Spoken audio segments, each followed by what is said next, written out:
Here I have Nissan Ariya Nismo, and let me show you how to change, how to increase or decrease bass on the following car. So, at the very beginning, let's start by using the home screen. Let's use the settings icon located at the top of the screen. So this is the icon with the gear. Then from the following list, choose here the sound and tones. If you tap sound and tones, let's choose the first option, which is sound. And as you can see here, you've got a few interesting features that you can use. One of them is bass. So let's use the bass. The first one, you can decrease bass or increase bass by using the plus button. So that's really simple.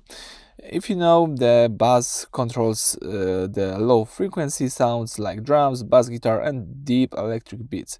So turning it up by using the plus button makes the music sound more powerful, and if you use the minus button, you will turn the bass down and it makes the sound thinner and reduces vibrations if the car panels are rating. So that's it. Thank you for watching. Please subscribe to our channel and leave thumbs up.